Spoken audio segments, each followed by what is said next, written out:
Joe might genuinely be my least favorite anime character I've seen in the series in quite some time. He's young, and I get the whole delinquent archetype, but seeing him constantly act out of line and betray everybody close to him who's trying to make him into a better person is difficult to watch. I may not like Joe, but the plot for the series as a whole has been real interesting nonetheless, so let's go ahead and see where the story takes us. We start off the episode by seeing Joe in his holding cell. He's not quite in prison just yet. He's currently at the police hospital, but he's still behind bars. He's banging on the door, telling these guards to let him free. He's trying to bust the door down, but this is higher security than whatever he's used to before. He's having no luck. We get a view of OG and the kids who are at the front trying to visit him. This isn't their first attempt at going in to see Joe, but the guard behind the booth is denying them each and every time. OG had made some food to give to Joe so he has something good to eat, but they refuse everything entirely. The kids and OG just end up leaving as they eat the food so that it doesn't go to waste. Over with Joe, back in the prison, an officer tries bringing him some food of his own, but he smacks the tray straight into the officer's face, saying, "Who gave you permission to come into my room and bring me a meal?" One thing I genuinely don't like about this show, this dude Joe is a straight asshole, bruh. Not only has he been a straight dickhead throughout the entire last episode, right now, he not making his case no better. Joe ends up assaulting this officer as even more have to run in and hold him back. With OG, he's at his punching bag that he had made for Joe and is just reminiscing on what could have been. The kids are trying to cheer him up, saying that they have to do something or else he's gonna die from the sadness. So they pull up to Miss Shiraki's house. Shiraki lets them in and explains to them that Joe won't go into prison if he shows growth while in the police hospital. Best case scenario, he just gets protective custody, where a responsible adult will just have to watch over him at all times. But that's only if he repents for his crimes from the bottom of his heart. The kids are hyped, knowing that there's a possibility Joe makes it back freely. As for the kids, Shiraki agrees to talk to somebody up at the hospital so she could give them an update. As she makes her way over there, Joe gets brought in and sees the director of the hospital and Shiraki sitting in the office waiting for him. And Joe just laughs, like, little Miss Perfect is here, isn't she? Exactly who I wanted to see. Shiraki's just being upfront with them, saying that she didn't come here for him at all. She couldn't care less about him. She's only here for OG and the children. Joe's just like, oh, damn, I didn't know you knew OG. How about you send him a message for me? Tell him to stop acting like my dad. The only reason I'm here is because of him. Joe obviously still doesn't feel any type of remorse from the situation of him scamming all these people or even feel bad about how he betrayed OG. But Shiraki is here being the bigger person and isn't getting baited by his cruel words. Shiraki just offers him a piece of cake given to him by the kids. We see that when the kids were there, Shiraki had given them all food, but Sachi, the little girl, had asked Shiraki to give him her piece of cake. And with the cake in front of him from the kids, Joe just drops the cake to the ground, saying that he would eat it, but if it's coming from her hands, then he wouldn't even think about it. OG is at the crib when some of his boys pull up from work. One of them is showing OG a postcard that his kid had wrote, and that gives him the idea that he could communicate with Joe through mail. So the very next day in Joe's cell, he's pissed to see that OG had sent him something. He doesn't even read it. After OG had took the time to write it and send it over to him, he just rips it up into pieces. While back at the crib, OG is putting up signs with his name on it so the mailman doesn't get lost whenever Joe decides to write him back. The two of them are on completely different wavelengths here. While in his cell, out of pure boredom and nothing else to do, Joe just starts to look down at the scraps of paper, beginning to put them together as if it was some type of puzzle. He finds pieces from all around the room as he reads, "For the sake of tomorrow, number 1. OG explains that to get your attack through to the opponent or to slow him down, you have to continuously punch with your left. Keep your elbow in close to your body and aim slightly inside. Joe just starts busting out at laughter. He can't believe OG's trying to teach him via letter. He's done with this. He just kicks the letter away, saying that he doesn't need a plan when punching. All he has to do is punch without thinking, and they always end up falling. But once again, out of boredom, he decides to give it a shot. Real quick, I want to talk about the sponsor for today's video, Zen Market. Zen Market is a shopping service that lets you buy and receive goods directly from Japanese websites without needing to understand Japanese or have a Japanese address. It's real simple to get started. First, let's head to the Zen Market website and search for, let's say, something Baki related. You can find all different types of manga, posters, figurines, etc. from a handful of different Japanese vendors and auctions. After you select your items and pay for them, the Zen Market will group them together into one parcel to ship out to you, saving you all the extra shipping fees on buying things from different places. They have over 10,000 different Japanese stores you can buy from. They have a free 60-day storage period for your items, and they're trusted by over 2 million users worldwide. Click the first link in the description to sign up for Zen Market with my code CENSAY to get a 1,000 Zen point sign up bonus to get extra money off of your shipping fees. Thank you to Zen Market for sponsoring this video. Now let's get back to it. He throws his very first jab with his left as he hears a sound of his fist slicing through the air. This is the very first time that his punch has ever made a sound like that. He's over here throwing a few more jabs faster and faster as he starts really getting into it, essentially imagining himself in the ring but brings himself back down to reality. This propaganda from OG is starting to work its wonders on Joe and just his mind. He starts throwing this fit because OG is trying to quote unquote take advantage of his boredom. He's set on not becoming a boxer by any means. Over with OG, he's just standing in the ring wondering if Joe is going on about his training. He knows that with good old hard work and persistence, he'll be able to make Joe into the world's greatest boxer. Once again, they're on complete opposite sides of the spectrum. They're not aligned on anything. The next scene is of Joe being brought in for this psychological evaluation with this doctor. Basically, it's one of those things where he brings up words and Joe just has to respond with whatever comes first to mind. The doctor's first word is red and Joe just says blood. He didn't even need to, but he goes into details about how when you punch somebody, blood splatters everywhere and it's a gruesome scene. The next word was parents and Joe just says irresponsible. Oddly enough, the doctor's final word was kindness. Joe says, OG. I thought he was about to show some sympathy and be on OG's side for once, but I should have known better. He says OG acts all nice and kind whenever he starts thinking about money, but he doesn't really mean it. Doc over here doesn't know what to do with this dude Joe as he just gets sent back to his cell. He knows that he's worked with a lot of troubled kids who have difficult pasts, but Joe is easily the worst out of them all. The guards pull up on Joe and tell him that officially he's going to prison. And this dude Joe is excited, bruh. He says he's ready to go and meet a bunch of kids like himself. He's trying to go there to make new friends. Fast forward to the next day and Joe is still throwing a fit, just ready to get out of here. He hasn't been taken to the detention center yet. He still has some time left in this police hospital as we get to see OG write another letter to him. This one is For the Sake of Tomorrow, number 2. In this letter, he teaches him about the right straight. He's writing this in a hurry because he wants to hand deliver it to Joe before he's put on the bus to go get taken elsewhere.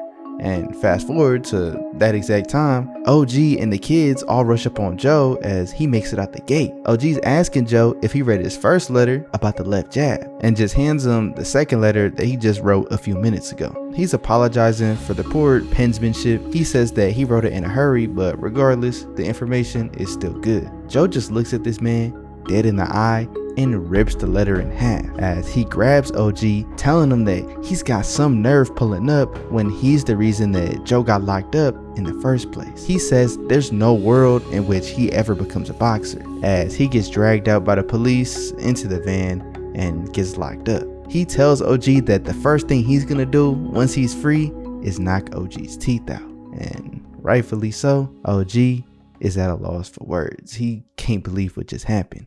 Joe gets taken over to the holding facility, which is this intermediate step between the police hospital and going to the actual detention center. He gets thrown in this cell where he sees all of these other inmates just sitting there looking at quote unquote the new kid. He walks in all cheery, telling them that his name is Joe Yabuki. It's good to meet him. He's already asking what the food situation is looking like. He's just mad hungry. He's gotta have something to eat, but everybody just looks at him smiling. One thing about this art style is that it makes all of these characters look so much more devious just because they all but ugly, bro. I'm not gonna sit here and act like the animation is amazing. This was made in 1970. Y'all seen it. This look crazy. But seeing this dude and I don't even know what he got going on, these little prickly ass hairs. This show would have scarred me as a little kid. But we see the boss man of the facility sitting up on the top bunk telling all of his boys to take good care of him. Since he's so hungry, he tells them to make him eat the twisted stick. Obviously, Joe doesn't know what it is, but he's like, if y'all gonna give me something to eat, I appreciate it. I'm starving. But boss man just turns around saying that there's nothing to be thankful for. Just don't hold back. They all grab his limbs, pinning him down to the ground as they pull out this wet, dirty rag out this bucket of water, twisting it up, holding his head back and shoving it down his mouth. I ain't gonna lie, bro. This was crazy. I ain't expect him to start out like this. It's his first 2 minutes in this holding facility and hey, it ain't looking pretty. After they go through this whole twisted stick ordeal, they move on to the bone crusher, where they're just pulling out all of his limbs, putting them through pure hell. The boss is just snapping at the rest of them like, not all of y'all are doing a bone crusher, so why y'all not massaging my back? He's got a complete run on the entire facility. Everybody is scared of him. They move on from the bone crusher to the parachute team, where they all climb up onto the top bunk and jump right onto him. These are genuinely fatal injuries, bro. Nobody is surviving this in real life. I refuse to believe. But they just all take turns jumping on top of him as Joe is just forced to lay there and go through it until eventually he passes out.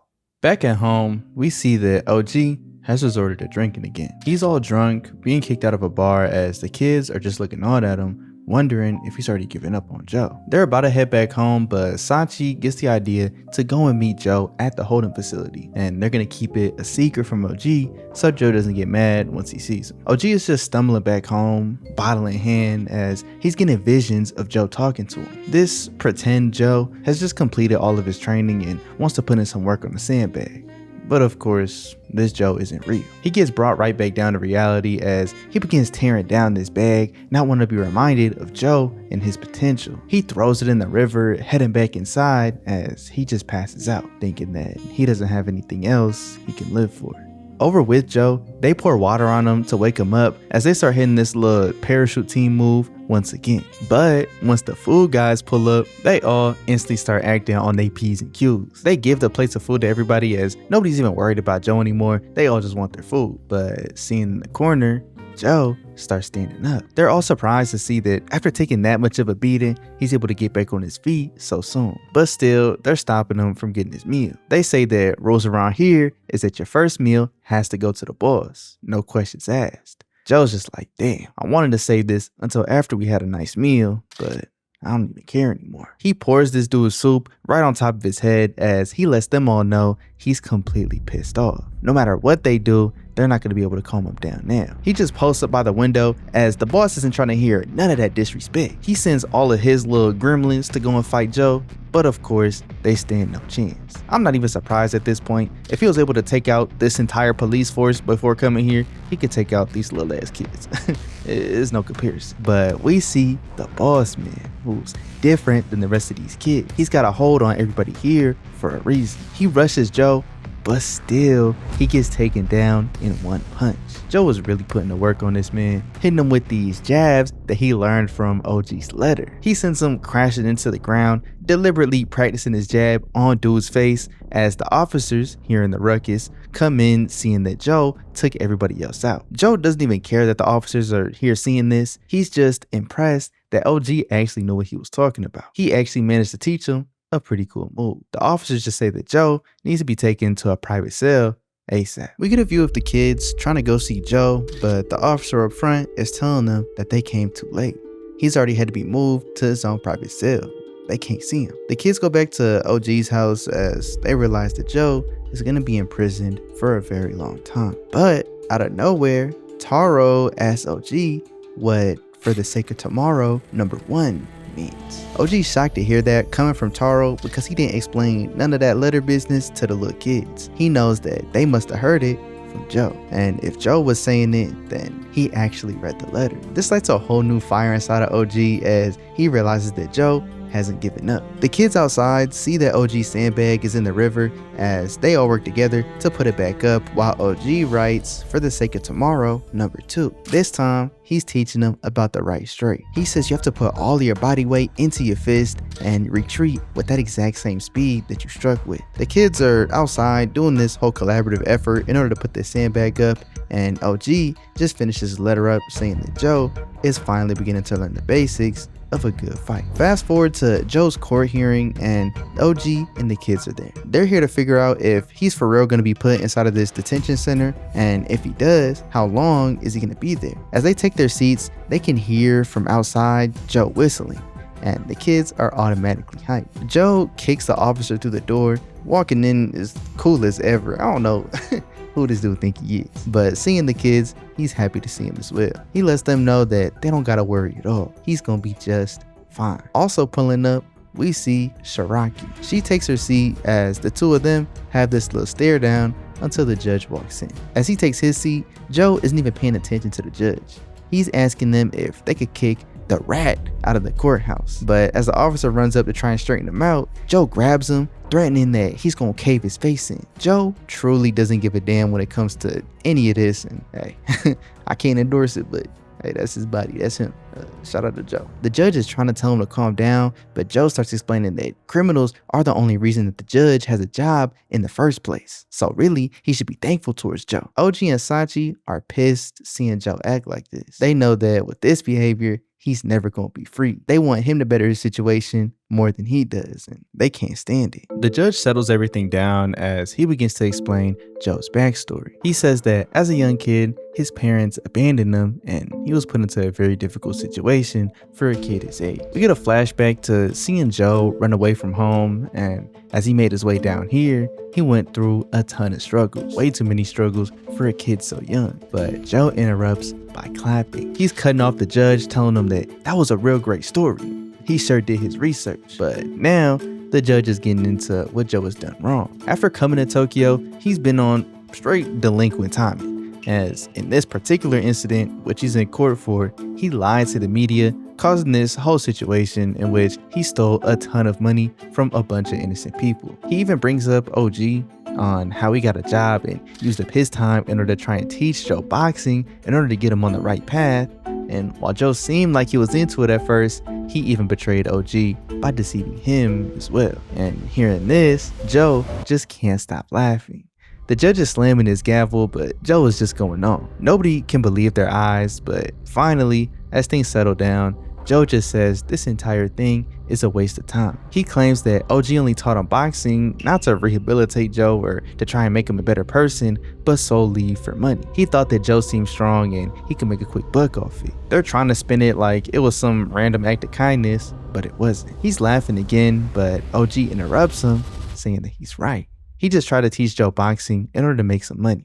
But if he's being completely honest, it wasn't only about that. He truly does love boxing and fighting. And after seeing Joe fight in person with his own two eyes, it made him want to turn his life around and make Joe the world's greatest boxer. Joe's furious because he can't make Joe live out his dreams for him. He doesn't have time for that. But before things get too heated, the judge interrupts, saying that they've come up with the verdict. Joe Yabuki has been sentenced to 13 months at the Naguki Island Special Juvenile Detention Center. Joe gets taken out the courtroom as when they run into Sharaki, she's staying completely silent. Joe instantly gets mad, beginning to lose his cool. Like, oh, Miss Perfect over here must not want to make a scene. Of course, how noble. But Sharaki just says, what a sad little person. And it seems like every time she says something about his character, that really sets him off. Even though he's mad like all the time at every little thing, he never responds to her little one-liners with his little too cool for school antics. He just starts screaming at Sharaki as he's getting taken away, but OG pulls up, calling Joe's name. He's shocked to see what Joe was turned into, realizing that he's become so different in such a short amount of time. Even the kids are scared of him. But Joe still doesn't care. OG explains that this may be a setback, but in the grand scheme of things, none of this matters. Just don't forget what he's been teaching them. Shout out to OG because if he's not anything, he's consistent, bro. He's not giving up on Joe, regardless of how tough he acts or how much he says he doesn't want to do boxing. OG is not giving up. He says to Joe that boxing is gonna brighten his future. Things may be down right now, but if he continues to box, he can fight for a better tomorrow. Joe is tired of hearing OG as he just gets shoved in the car, getting locked up, and officially gets taken away to the juvenile detention center. And finally, alone in the back of his truck, Joe lets his emotions out. He's been putting on this tough guy act and is acting out of rage and fury, but deep down, he's upset. He's frustrated enough to cry. We don't get any in-depth insight from Joe. We're not sure exactly what's making him so upset. Maybe he's a little bit scared. Maybe he's mad that he's throwing away the next 13 months of his life. Maybe he's just disappointed in himself. All we know that this little front that he's putting up isn't exactly how he's been feeling deep down. Fast forward to Joe on this boat being taken to Naguki Island, and we see the officer telling him to wait inside. But as he goes in, he sees somebody sitting there in the darkness. And as we get a closer look, it's the boss man from earlier, Nishi. Instantly, Joe is ready to scrap, but Nishi says he's got it all wrong. He just looks down, beginning to shake and shiver. Nishi is afraid of going to this prison. Of course, Joe starts laughing in his face because he was acting all tough before at the holding center, but now he's all scared. But Nishi just says that place is literal hell. People who kill for fun walk around freely there. Joe's not trying to hear none of this little spooky talk. He just explains to Nishi that ever since he was a young kid, he fought to earn and protect his personal freedom. But now these people are taking it away from him. Even if he's going to this special juvenile detention center, he's gonna put up a fight. As they continue on their way there, we see this dude Nishi is genuinely fearing for his life, bruh. Even just seeing the prison, he's spooked out and can't believe how creepy it looks. But Joe isn't fazed. As they drive through the prison, they see these dark, seemingly empty cells as Nishi falls to his knees out of fear. But of course, Joe is ready to take on this new turf. Joe and Nishi are introduced to the warden of the prison as he tells Joe that he's going to be closely watched every step that he takes. He better not try anything funny. Nishi's on the side like, no sir, we would never think about doing something against the rules. We can already see how his character has done a complete 180 since he was just at the holding facility. The warden gives a breakdown of what Naguki Island is all about. This island's only building is the prison, and it's surrounded by sharp cliffs on each coast. If they try to jump down and escape, they'll instantly crack their skulls and die. And even if they do manage to get to the coast, there's only one ship that comes here every 10 days and it's heavily guarded in and out. Joe, just hearing all this, says that that's all good with him. He's the type of guy who likes a challenge. And instantly, all the officers start pressing him. But he's like, I'm just playing. I ain't going to escape. I came here for a reason. The warden says that even discussing a plan to escape, whether he's joking or not, is going to lengthen his sentence. So don't play around. He proceeds to take the two of them back to their cell block as Nishi asks him a question. This dude gets down on his hands and knees saying that he'll be the perfect prisoner. He just needs one favor. Please don't let the other prisoners gang up on us. Joe can't believe that Nishi has stooped down to such levels, and even the warden can't believe him. Think about that, bro. He's here around prisoners all the time. He ain't never seen somebody like Nishi. He just says that they'll stop anything that they can see, so he doesn't have to worry about that. But he's not going to grant them any type of special protection just because they asked for it. The warden brings them into their cell block as he's about to make his leave, but this dude Nishi grabs onto him like, please don't leave us here, man, please, we need the extra protection. Nishi, you're insane, bro. But finally, they've made it to their cell block where all of the rest of the prisoners are sleeping. Joe don't got a care in the world. He's just walking over to go make his bed and grab some sleep when he steps on somebody's foot like, my bad, gang. That ain't hurt, did he? Nah, you gonna be fine. You know Nishi's scared of all of these prisoners and causing any type of interruption or interference, but Joe just grabs the futons for the both of them. While everybody is here trying to get their sleep, Joe starts making a ruckus, complaining about why they got the worst spot. It's right next to the bathroom and it stinks over here. But Nishi is trying to calm him down and not let him get too loud. He doesn't want to wake the rest of the prisoners up. Joe isn't trying to hear none of that. He just lays his head down, trying to get some sleep regardless. And as Nishi is trying to apologize to everybody, even though nobody's made a sound yet, nobody said anything, they're all still asleep, he's saying, sorry for my friend's inconvenience, we'll be quiet for the rest of the night. But suddenly, they just hear laughing from everybody else in the cell. Nishi is instantly scared because they woke up. He's like, Joe, I told you to be quiet. But Joe knew all of them were awake the entire time. Nishi instantly introduces himself, saying that he's not worth their time. He'll make sure to behave and not cause any problems. But they don't care about him.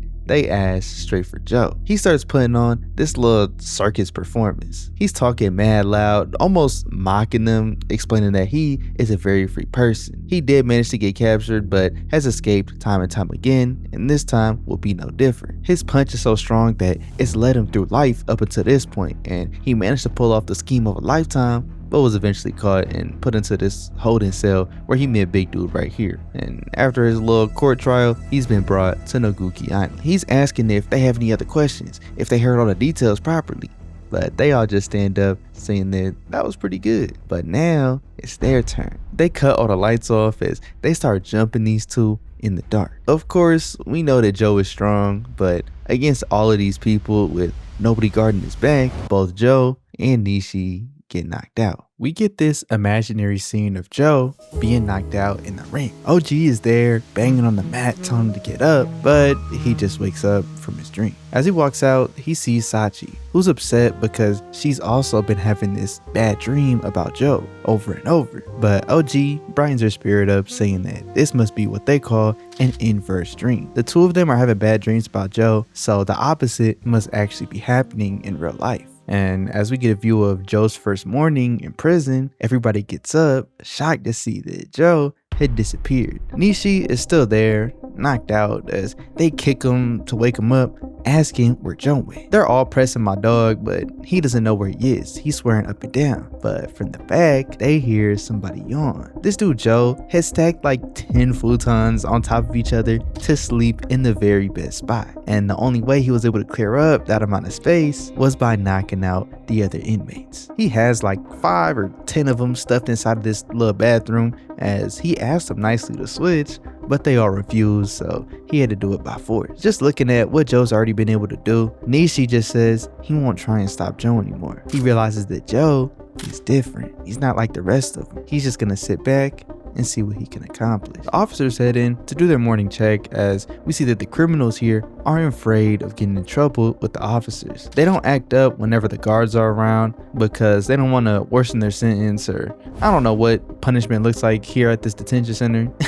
It can't be good though. They just tell the inmates to get cleaned up before they miss their breakfast. And as they leave, everybody starts looking at Joe to clean up for them. Joe obviously isn't gonna do it. He don't work for free. He not about that.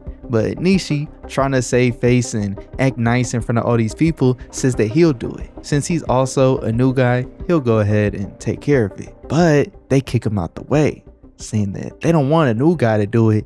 They want Joe specifically. Tired of this vendetta that they have against him, Joe just tells them to shut the hell up. But before things get too heated, this dude Nishi starts banging on the door like, Warden, come on, hurry, there's a problem. I guess I kind of rock with it because he's genuinely trying to save Joe, but this is crazy. Of course, as soon as the guards came in, everybody ends up doing their own cleaning and is starting to make their beds, as we fast forward to seeing everybody have breakfast. Joe tells Nishi that he's gonna figure out some way to get out of here, and Nishi says he knows he won't be able to stop him. He'll just try and help in whatever way that he can. Out the cut, they both notice somebody staring the two of them down. They don't know who he is, they haven't been introduced yet, but there's definitely something up with this dude. After breakfast, the inmates are all being taken to go do some field work. All of the inmates on the bus are making fun of Nishi and Joe, saying that they better enjoy the ride there because they won't be in good shape by the ride back. As they're all laughing, Joe steps up, telling them to pipe down. It's annoying. They all square up ready to fight, but knowing that there's guards up front, the other inmates are too scared. Joe doesn't have time to mess around once he gets to the farm. If they want to fight, then go ahead and fight now. Of course, the inmates are acting tough, but they're not doing nothing. Nishi said he wasn't going to get in his way, but he's genuinely warning Joe not to push things too far. The guys in their cell were talking about killing Joe last night, getting rid of him while doing the farm work so nobody notices. But Joe's not scared of him. He just says there's no way he'd ever die in a place like this. He's gonna get out. As they make it to the farm, Joe is kinda putting in work, but he's not really down with all this manual labor. He throws his pickaxe to the side as Nishi is trying to warn him to stay on track. Yelling and throwing a fit is only gonna make things harder for his escape. Joe is just dreaming about being free again, wondering if there's anything he could do. The other inmates can tell that he's thinking about an escape as they all just start laughing when out of nowhere, one of them slams Joe's head into the ground, putting his bare foot right there on his face. The bare feet is crazy. They couldn't even get my guy's shoes out here. They working out in the field barefoot, that's why. But Joe launches this man off him, saying that for stepping on his face, he's gonna kill him. After seeing Joe get mad, close up, face to face, bro is genuinely shaking. He's scared for his life. But the guards pull up, telling Joe not to do that. It's dangerous, but Joe doesn't care. He says he should crack this man's skull right now, but he's gonna be nice and let him live. The next thing that we get is the kids causing havoc at this fortune teller's building. They're all saying that he's a scammer and they need their money back. But as OG pulls up trying to figure out what happened, the fortune teller explains that they came in asking when Joe Yabuki would be back. The fortune teller told them that he'd be back in 3 days. The kids are like, he's obviously lying. Joe's gonna be in prison for the next 13 months. But he says Joe is real feisty, so there's no way he's gonna stay there for his entire sentence without escaping. OG knows that the fortune teller is full of shit, but still, you never know with Joe. There is a genuine chance that he might escape. They go check in with Shiraki as she makes a call over to the prison to see Joe's status. And after talking with some of the people there, she heard from them that Joe has been working hard and OG is glad to hear it. Over with Joe, he's here with Nishi and a couple of the other inmates as they're doing some farm work. Joe already knows they're gonna be on some bull, but out of nowhere, they all get scared seeing that Rkkeshi is coming. Out of nowhere, bro pulls up on his bike and I don't know what he did to get himself a bike, but he just pulls up staring at Joe dead in the eye. This is that same man from Breakfast. He pulls up asking for Joe, and as he introduces himself, Rkkeshi tells him that he's got some mail. Joe asks for it, but Rkkeshi throws it on the ground like, I went out of my way to bring you this postcard. Where's my thank you? But Joe isn't one with good manners. He still don't care. He just goes straight for his mail as Rkkeshi runs over his hand with his bike, making his leave. Joe doesn't think too much of him. He just looks at the postcard to see who it's from. I thought it'd be another letter from OG for the sake of tomorrow number 3, but turns out it's from Shiraki. As we've seen time and time again, Joe doesn't want anything to do with it. He just rips it into shreds, going on about his business. But the inmates have something else planned for him. We see that they all bring him to this stable full of pigs, and their job is to scoop up the manure so the vegetables can grow properly. They grab the 2 of them, tossing them over into all the manure and all that on the ground as they don't even get tools. They're forced to use their hands. Joe tries putting up a fight, but everybody else brings out pitchforks, saying that they better get to work or else. Even with weapons up to his face, Joe still wants to throw hands, but Nishi calms him down once again, saying that he's not going to be able to escape if he draws this much attention to himself. For now, he just has to run along with it. Everybody's watching the 2 of them pick up this poop with their bare hands as they decide to start what they call the stabbing game. They start poking these innocent pigs with their pitchforks, making them run and just go crazy, all in this confined space. Not only are they cruel for doing this to these little pigs, but they just wrong for this whole situation in general. And this dude Joe doesn't make it no better. He starts piecing up these pigs like the pig was doing something to him, but they're all just running around causing all this havoc as Nishi's just there on the ground saying that this is when he dies. It's all over for him. But even though he seemingly had lost all hope, he is the one that gets the idea for the escape. He calls out to Joe, telling them to hop on one of the pigs and they can use them to bust through the gate. And they do exactly that. Once the pigs run through, Joe is on top of one, essentially leading the pack, beelining right out of this prison. Joe is hype, finally making his exit out of this hellhole. He's ready to bust through this barbed wire and I don't know where he plans on going, but hey, he just wants to leave. But out the cut, once again, Rkkeshi pulls up on his bike. Everybody's warning him to get out the way, and even Joe is saying it's not gonna be pretty for him. But Rkkeshi weaves through this whole group of pigs, getting right in front of Joe and hitting him off his ride. And with Joe laid out on the ground, everybody just laughs at him. Joe is even more pissed off that this Rkkeshi guy ruined his escape, asking him what's the deal. Why get in his way for no reason? Rkkeshi's just like, hey bro, I'ma need you to forget about escaping. Joe's fed up with it as he goes in for a punch, but Rkkeshi knocks him flat to the ground. They're all calling him an idiot for thinking that he could beat up Rkkeshi, but Joe just says, I'll kill you. He gets back on his feet, rushing in, and actually manages to land a right. Nobody can believe that somebody actually got a punch to connect as Joe starts using what OG had taught him, his left jab. Punch after punch after punch, all of them are connecting with Rkkeshi. But as he goes in for his finishing move, a heavy uppercut, he falls flat on his eggs. Rkkeshi just laughs, calling him an amateur. It don't make no sense how his jabs were so professional, but everything else is so trash. He proceeds to dodge another one of Joe's hits, hitting him with the uppercut, followed by a right, and another right, then a left, then a right. He's putting the hands on Joe crazy. Joe isn't giving up just yet as he goes in for another punch, but Rkkeshi lands his best punch yet, a clean right straight to Joe's face. Joe has never felt such a powerful punch before. This is a foreign feeling. Rkkeshi just tells the inmates to go call the guards. Joe is gonna need some medical attention as soon as possible. He just falls to the ground as Rkkeshi walks off. After taking such an embarrassing L, Joe realizes that this man right here is his most powerful opponent yet. And we get some context that Rkkeshi was a former pro boxer, and for some reason, he has every intention of getting in Joe's way. I'm not gonna lie, Joe got exactly what he deserved. He's been acting like a straight asshole for the first 10 episodes of this series. And because it's an older show and it generally has slower pacing, it's been so aggravating to watch. I genuinely don't like this man. I'm done with him. The twisted stick that they pulled on him in the holding facility was crazy, and the pig manure was also crazy, but I can't say he didn't deserve it. Hopefully y'all enjoyed this one.